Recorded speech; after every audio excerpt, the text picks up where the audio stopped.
serial number. Come here,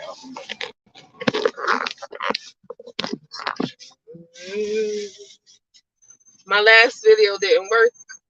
Ain't that some shit? I'm trying to tell y'all about your power and they shut my videos off. It's all good. What was he about to tell him this time? I forgot. Oh, last night I was supposed to tell you that I found a way that I could tell them how to use the bad side, the dark side. Okay, we're gonna call this using the dark side of you. So you stop in the middle of traffic to read them. The world is not yours. kind of wife I need right there, telling me the world is not mine. And I can't be like a king. Good thing I'm hard-headed. So y'all didn't hear the funny ass story about our tribal land that we're taking back and the security guard. Yeah. That is, man, y'all ain't hear none of that. Damn. It's not funny though. I'm laughing out of my pain. This is the funniest shit in the planet. It's painful laughter. So, all right, side point, y'all. Hold on, let me tell the way we back on. Hold on, y'all. I'll be right back.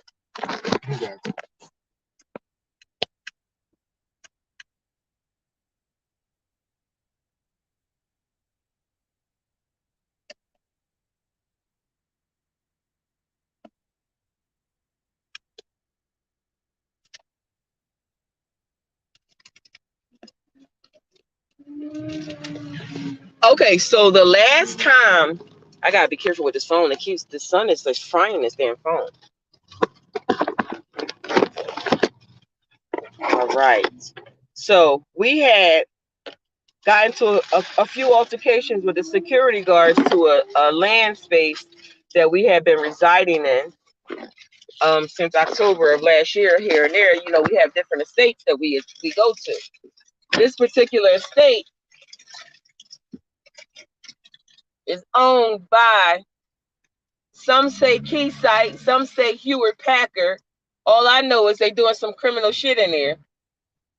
So the security guard that I have a recording, y'all can go back and look for it, land grab or something like that. Security guard says, this is my property and you got to get off my land. And then we got into an argument, Car. Then we got into an argument and I end up saying to him, I will never respect you. You killed my ancestors. And he said he didn't kill my ancestors, right? He never killed nobody in his life. I never knew that dude was the security supervisor of the building. So Gus kept saying his uniform looked like my uniform. I'm going to see if my job have any opening at that job. For 2 months, there was no openings. His boss called him last week and say, we got a spot at Keysight. And my husband said, sure, why not? So he take the job. He's been at the job for 2 days now. And he asked one of, yeah, I'm going to let him tell y'all the rest. Go ahead. Oh, your fat ass eating. How you doing, so? He asked the security guards he worked with, what's the horror stories of being at Keysight?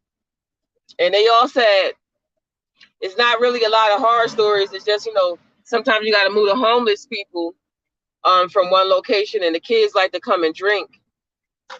But the only person that's had a really crazy ass stories, the craziest stories we ever had, is the supervisor. Supervisor told them, crazy homeless lady said she was fighting to take her land back in the Ayate tribe, and she's gonna kill everybody, and he was a killer. And so they always talk about how crazy it was. She had and he told them she had a stick and she was acting crazy, right? Tapping on the ground with the stick. And I'm like, so somehow we got to the timesheet. And Gus says, well, who filled out my timesheet? And they was like, Jeff, he the supervisor. He makes sure. Oh, his name John. My bad. I always get everybody's name mixed up. John, right? And he was like, he take care of all his security guards. He makes sure everybody get their time in. And I was sitting up here like, when this man come to work and he see my husband in their job, looking at all the surveillance footage from all over the world, what is that shit gonna be like? Oh, I got reason.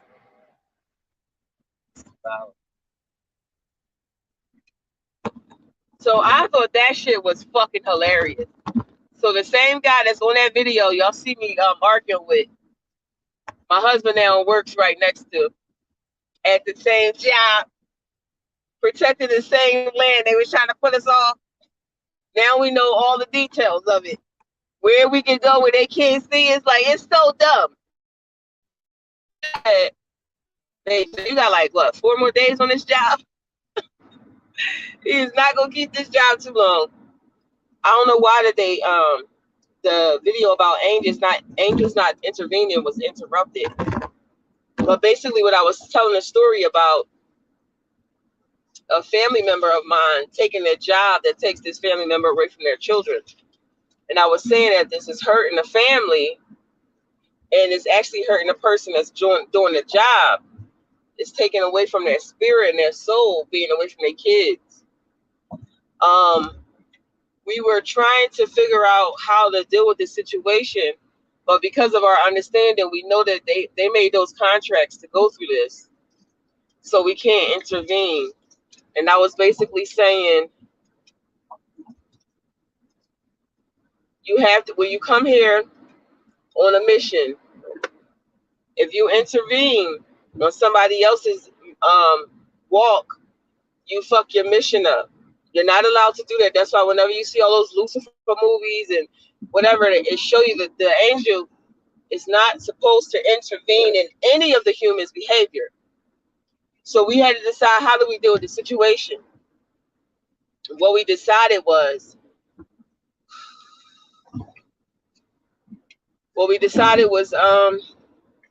hold on.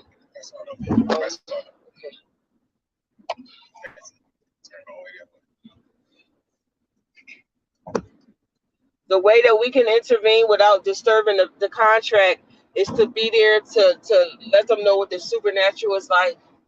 So basically, what you have to do is you literally have to stay in your lane. The only way you can help the other person truly is to do the best at what you're supposed to be doing. It's so easy to look over at somebody else and judge what they're doing. And we do that every day.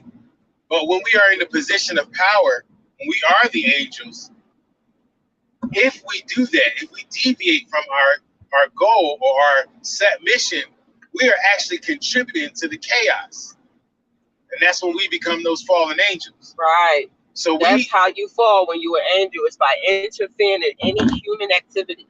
Any human activity, whether it's love, lust, happiness, joy, it doesn't matter. You can't intervene. You got to stay on mission. So the key, though, is that when we are all on mission, there's coherence. There's cohesion and there's coherence. That's what we should be working towards. That individual mission and how it connects to the outside world and those people on their mission. But that's what we working. So no matter how much it hurts you to see the destruction in the family or the ones you love, if you are here on a superior mission, you're going to have to respect your mission. I mean, you want to go back to the team and tell them you failed again? Really? Do you really want to go back to the team? Some of y'all call it the Galactic Council, or whatever you want to call it. Do you want to go back to them and say you failed again because you could not follow the fucking rules? Because you got your feelings. or because you got feelings involved that you're not supposed to have in the first place.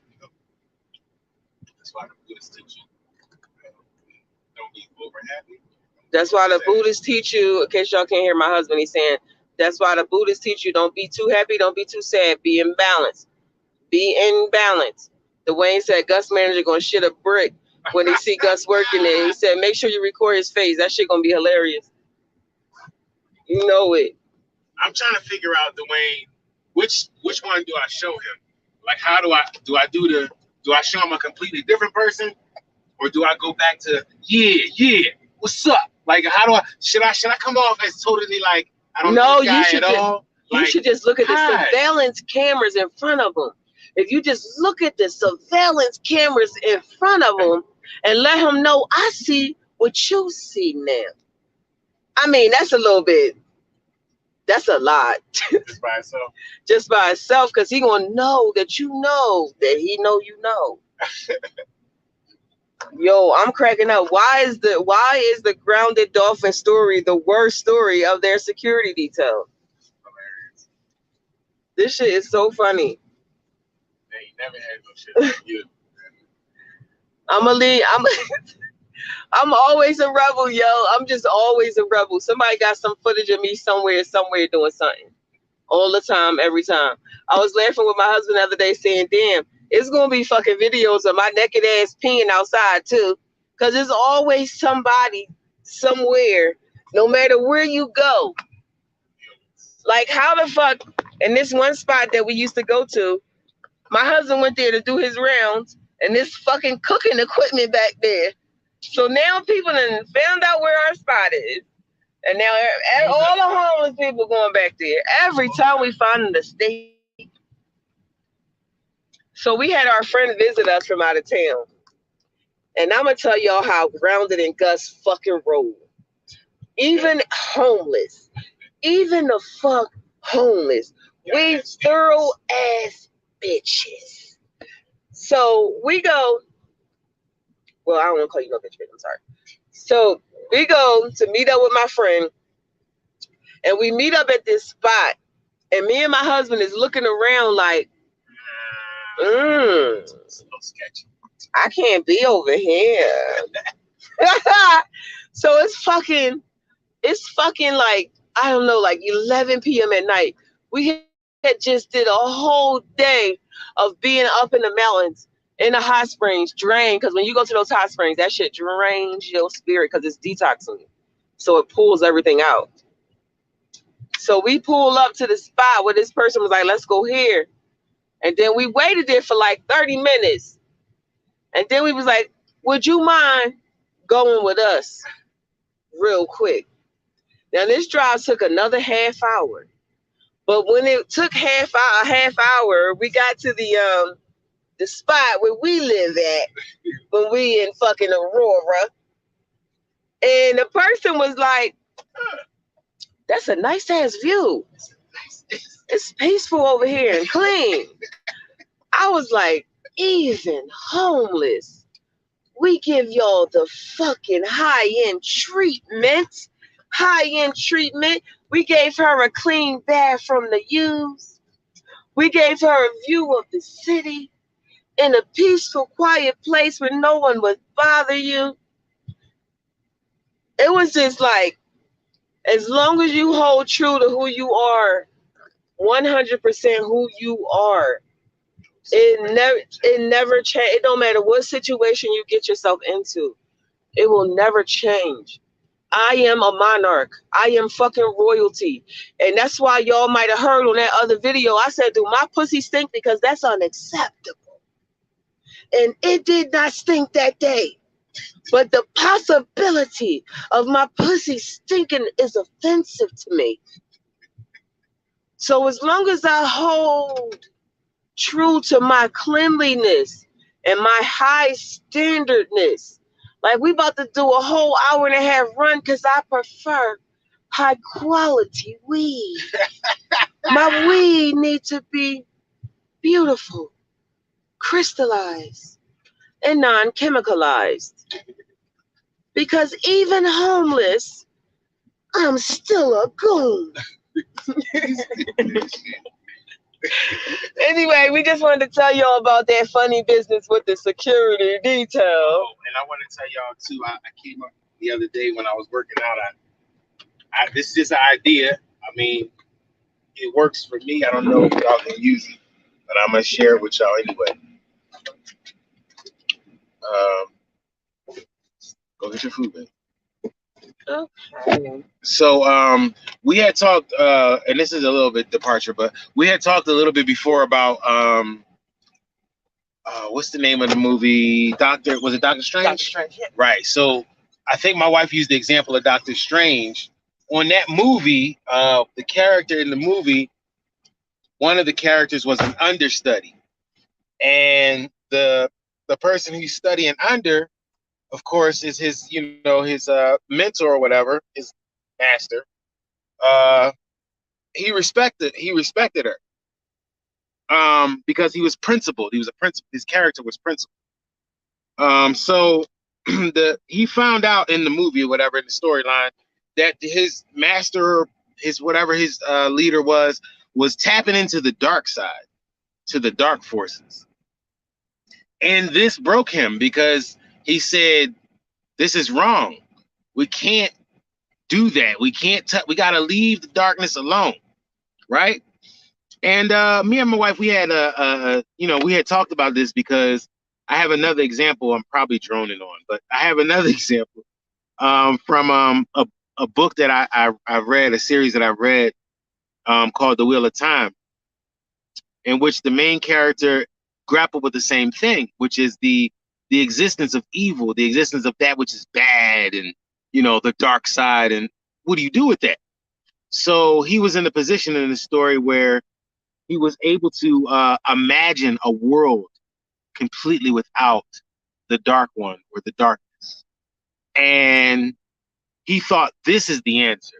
But they played it out in the story. They played it out so he could literally see what the world would be like with zero darkness, no negative, nothing. Everything just positive. And it was actually like a horror. Like, it was horrible. He had asked his wife, like, we should go here. Like, what do you want to do? And she was like totally submissive, obedient, not even thinking for her. It was sick. She was like, whatever thoughts go through your head, I will follow, or something like that. And he was like, whoa, I don't want this. I want my wife. You know what I mean? And basically, but the point of the story was that he chose to fight the evil rather than vanquish it totally. Because in the story, and I'll get to this point, I hope I'm not droning on. The point is the balance of it. Who you talking to? Ain't nobody on there, even though Dwayne commenting. But Dwayne... Come on, baby, we gotta go to Noodles and Company. They ain't open until 10:30. Oh, shit. All right, so okay, so both characters learn the same thing in two different stories, which is that the balance is greater. It's also harder, but it's much greater. To try to achieve a balance between the dark and the light is a much harder job than to just walk around and be super righteous. You can actually succeed at being so righteous and so perfect in your righteousness. But that's wrong. You're not supposed to be like that. You're supposed to be in balance. So, okay, I start off by saying that I kind of got like a couple cheats that I use, because I think that it's one thing to know what you should be, but having a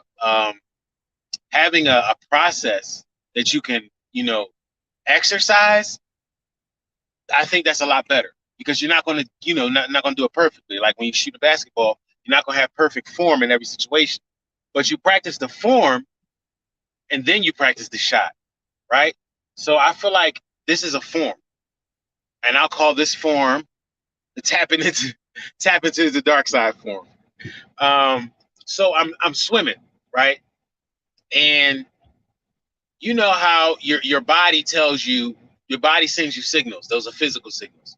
But your mind sends you signals, those emotional signals that are non-physical. And those two intertwine, right? So I'm swimming. I'm not that good of a swimmer. I'm getting better as I practice. So the physical is, I haven't had the physical practice to be a really great swimmer. The mental is, I have always thought of myself as, I'm not fucking going near that water. So the mental is undeveloped and the physical is undeveloped. How then do I get the physical? Okay, well, jump in the pool, do the laps, do the strokes, right? Get the physical body moving in the direction where you want it to go. That's step one. What the physical body is going to do is fight back. It's going to say, you've done 10 laps. I can't do another lap. I'm tired, right? But the best of the best always tell you that in terms of your physical body, your body always starts to get tired or tell you that it's done when you have at least 1/4 or more left in your tank. Navy SEALs, they learn this principle. When you feel like you're done, you can't move another step. You can't lift that weight one more time. You can't run not one more lap. You can't swim another lap. You can't do one more pull-up. When you get to that point where you're done, you actually have at the very least 1/4 or more that you can put out before you're actually done. The body keeps the reserve for protection. It keeps the reserve for your protection. So, what do greats do? Muhammad Ali said, I don't count my sit-ups until they hurt, till I'm tired and I can't do anymore. That's when I count. So now, y'all, I don't know, some of y'all might be a little bit older, some of y'all might be younger, but yeah, the older people will remember back in the Cowboys heyday when Emmitt Smith was playing, he had a commercial that he did where he was like, they was like, damn, you just won a Super Bowl, whatever, what you gonna do? You know what I mean? You gonna chill, whatever? Or something like that, something to that effect. And oh no, that's what it was. It was a commercial where they were saying like the winners, true winners, they don't have an off season. So like in the off season, they still working. So basically in the commercial, he's doing his little, pushing up on the bar, push up on the bar. Then he let the weight down and he sit up for a second. Then he sit back down and get back to work. That was his off season, that break. While everybody else is partying, he took that 10 seconds to take an off season. Muhammad Ali said, I don't count my sit-ups until they burn and it's hurting. When you feel like I can't do no more sit-ups, that's when he say 1. That mentality is a cheat code for attack for using the dark side. And I'm gonna tell you why.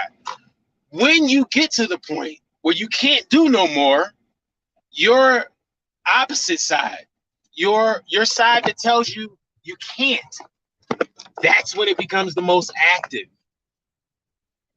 That's when it becomes the most active because it has ample reason. It has facts.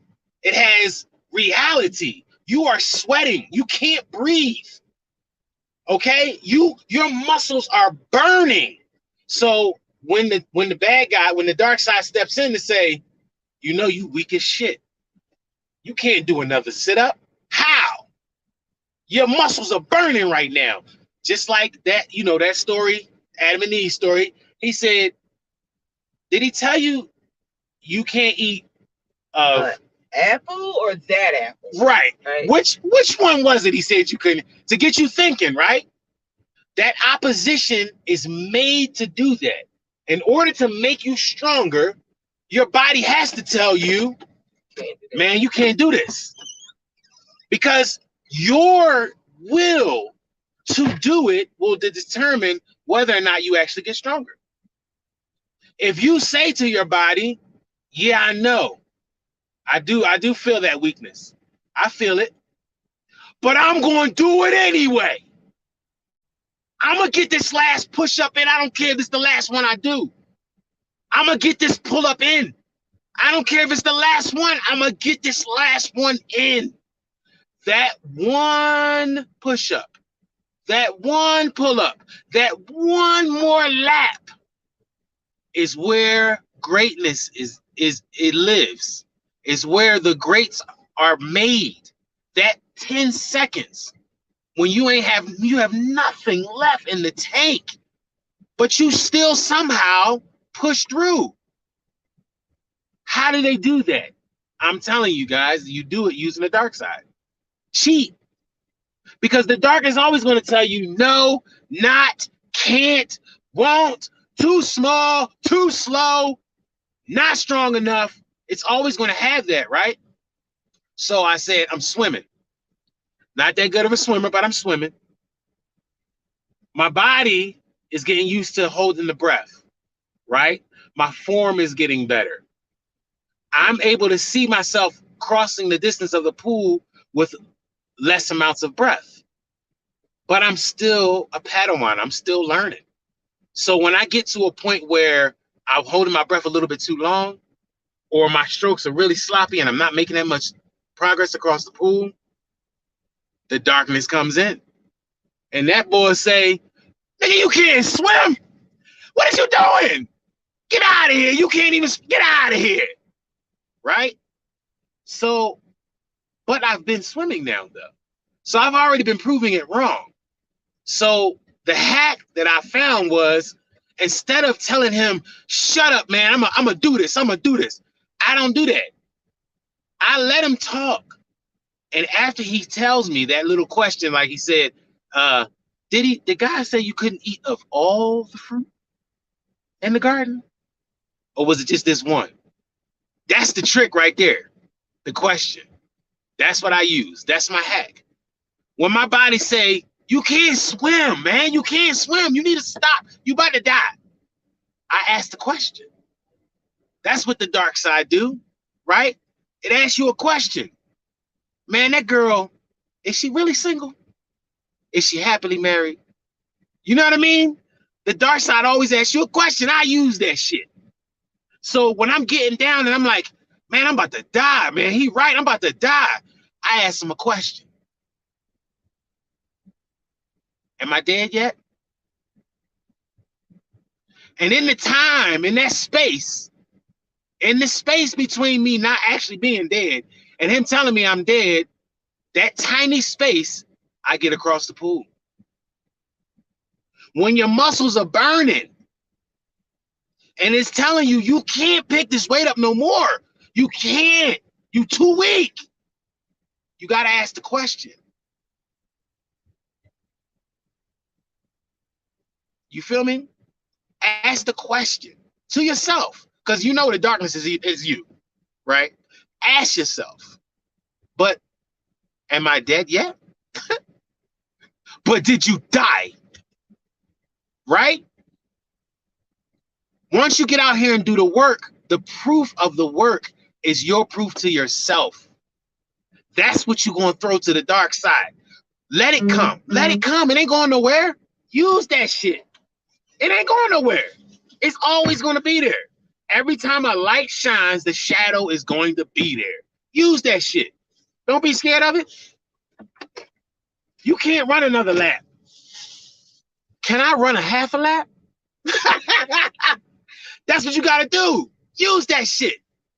He said, I can't eat of this one. But there's peaches over there, though. I can eat those. Can I eat those? Ask the question. He said, I can't eat this fruit. I wonder if I can eat those over there. Ask the question. That's what the dark side do. It forces you to ask the question. They make you think the dark side is so bad. But all it's doing is asking you, are you sure? Right. Do you want to do this? Or like, when, depending on how you look at the Antichrist, the devil, Satan, whatever, isn't it possible? This is an alternate way of looking at it, that he's just possibly asking you to think for yourself. Why don't you want to kill that person? Why? Why? Because somebody told you killing is bad? Why don't you want to have sex with that dog? Is it because somebody said that humans and dogs don't have sex? He's not telling you to have sex with the dog. He's asking you, why are you making the decision not to? Yay or nay? Absolutely. Why? When you look at that girl and you say, you know, I could just get her snap real quick. Ain't nobody, you know what I mean? It ain't gonna be nothing. The question is, well, why would you not? Why would I not? And answer the question. That's the work. And if your answer to your own question is valid, then stick with that. Roll with it. But if you can't do both sides, don't fool yourself into thinking that you're super righteous or that you somehow more right than somebody else. Because you're not. It's your walk. You can't be more or less evil or more right or less right. Because it ain't nobody to compare it to. Right, because it's just you. Your book. It's your book. So who else was in your story? Who else? It's your book. You the author. You gotta think about your life like this. You gotta think like this. Everybody in your life, including your kids and your spouse, they just extras in your story. In the movie you writing about yourself, they just extras. That's why you can replace the characters all day long. That sounds fucked up, but you know damn well you can replace your kids with new kids. You can replace your spouse with new spouses. You can even replace your fucking parents with new parents. Everything is replaceable, movable, interchangeable, because it's your fucking story. You decide what life it is. We gotta go back. They ain't open till 10:30. They open now. So since you are in this deciding seat, when it comes time for you to challenge yourself to be better, use all of your tools. Don't be running away from the dark side. The dark side is all rage. Listen to me. If you see something that's within your power, I know we talked a little earlier about when you're an angel, you don't want to step in, but maybe that is your job. Maybe it's your job to step in and stop something wrong from happening. Maybe you've been imbued with that strength and that power to do that. But maybe you also timid. Maybe you ain't really feeling that rage that's inside of you that you know is inside of you. So maybe you ignore it. Maybe you go ahead and laugh when when your friend says, "Man, I took that pussy." Maybe you just laugh like, yeah. But you know that the rage inside of you is there, so that's why you laugh. Well, guess what? You just failed because you didn't use the darkness. You didn't use that rage to stand up and say, "Nigga, what the fuck?" You supposed to rage. You took that pussy? Come show me how you took that pussy. And that's all I be trying to tell y'all. Y'all better stop fucking stifling yourself and being timid when you see injustice done. If you can't rumble, there's things you could do. If you have not learned how to use your superpowers, there's things you could do. But you sitting there, the devil is asking you why. That's cool. Why is that okay for that child to start? Why that's cool?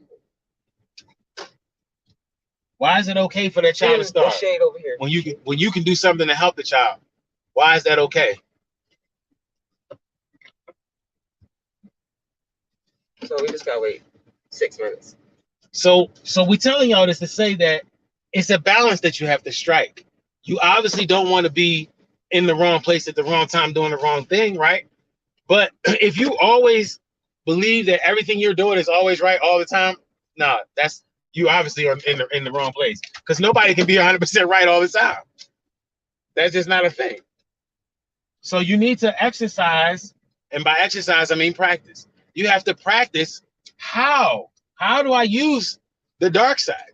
How do I use that thing that's saying no, not, can't, won't? How do I use that negative energy? Because you must. That's the point. You must use it. It is there and you must use it. You must be the axe sometimes. You can't always be the feather. Sometimes you must be the axe. And sometimes when you're the axe, you must be the fucking feather. Because I can't keep asking my life through the world. Right. Asking my way to life. Wait, what? Asking your way through life? Yeah, what the fuck? That's right. You got to learn both. It's okay. You just put me in the shade. I should be better with my mouth soon. Okay, you put that down there. I was asking you, how did you like that smell? It's supposed to be white sage. Of course, it's not. Yeah. But I'm just trying to get the car to smell like our house. I don't like this smell in here. It smells like a car. Oh, I was having a conversation. I think it was yesterday. We was asking y'all, what did y'all think about the citizen? What? Oh, you saying don't burn this? Okay. Unless you just... No, I just started it. I was trying to finish. All right. So what we're trying to do is get food for the road because we about to get back on the road to go all the way back up fucking north just to come all the way back down here because we bougie. But anyway, we was on the call. We was asking people, what is your decision about doing a citizen's arrest? And we asked a lot of groups that we're a part of, and we got 3 answers. And I'm talking about maybe 600 people live here and there on different chats. 3 people responded. Of course, Dwayne, you know you was one of them. So that shit, actually, it was 2 people that responded because you gonna think like we think, Dwayne. So kind of don't count. Everybody else, I'm trying to get them to think like us. But anyway, there was one guy that came on. I believe he's an elder. I'm not sure. He could just have an old soul. But he said he took his mic off and he said, listen, it need to be 3 in front of you. And I was like, what you mean? He was like, nobody, he said, there should never be a person that comes to talk to you. Nobody should ever be able to get to you. It should be 3 people in front of you that they got to go through to even have a conversation with you. And I believe that he said in a different way what my husband been trying to say. I don't have no team, no soldiers. Right? Ain't that fucked up? All my fucking soldiers in jail. That's why I'm about to go get them real quick. Because I'm not really about that life trying to wait for the 3 people to be in front of me so I can handle my business, because the 3 people never come. They're not here. But I do understand the wisdom in that. That being said, y'all are going to have to make some decisions about staying behind the scenes and in the corner, in the closet and shit. You cannot be the same people that watch while we got lynched. You can't be the same people that watch while the babies was eaten by the alligators. You can't be the same people that watch while you get $20 an hour and the person next to you with a different color gets 10 or 7. You can't be that person no more. If you are a white person that watch me, you see how I feel about y'all. I feel that there's nothing about you that will ever change. Prove me wrong. You as an individual, you prove me wrong. Because no matter where I come from, no matter where my thoughts go, it always comes to me being treated a certain way by people who do not look like me. So if I'm wrong, and I know that every white person on this planet is not awful, that's not what I'm saying. What I'm saying is you guys have to start acting. You have to act. Stop fucking talking about shit. I was just told in the group I'm a part of, the group is only for this one topic. It's 3,000 people in this group. You can only talk about one topic. Once you finish the topic that you're talking about, when you've learned so much information as a group collectively, why would you just talk about one thing when there's so many things that you've learned that you can share with each other, that you're all on the same page? I don't understand how humans think. And it's because I have to really start taking on the energy of the angel and distancing myself from humans, because they will hold you back, they will confuse you, and they will distract you. So I said all that just to say, do something. Stop talking shit. I don't like shit talkers. If you be on your channel all fucking day long talking, you read all these books, but we ain't never seen your ass in the street, in the field, doing the fucking work. Ew. I look at you as just somebody that's just a puppet.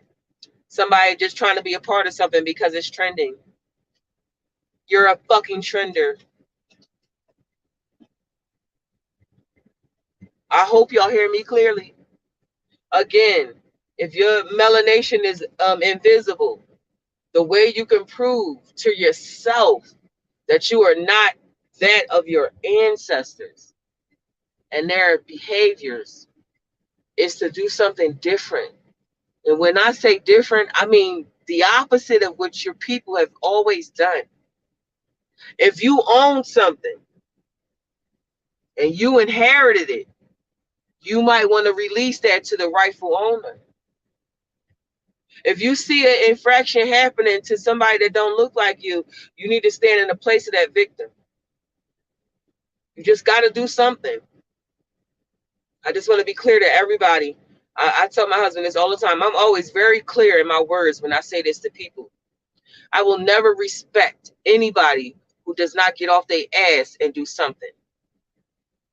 I will not respect you. Period. If you have not considered, if you have not even considered going on a vision quest, I don't care what you use to go. If you haven't even considered going on a vision quest, you have nothing you can offer me. Because everything about you is brainwashed. You're put, something has been put in you, and that's what you send out into the world. I don't know you. And you don't know you. So if you don't know you, how can I trust you? From this day forward, everything will always and only be about trust. If you get a scent, a whiff, a smell, a energy, a air of somebody next to you, whether somebody you love or somebody you don't know, if you get an energy, if you can't trust them, move accordingly. There's no more time. Everybody activations is online. Whether you know what you're doing or not, you will see yourself shorting out electricity powers. You will pick up a piece of glass cup and break it by accident. You'll break off a doorknob handle. All your energy, and I'm not talking about strength, I'm talking about energy. Know thyself. Know thyself. Because if you don't know yourself, then any other cells out there in the world can take advantage of you. Don't let the distractions distract you.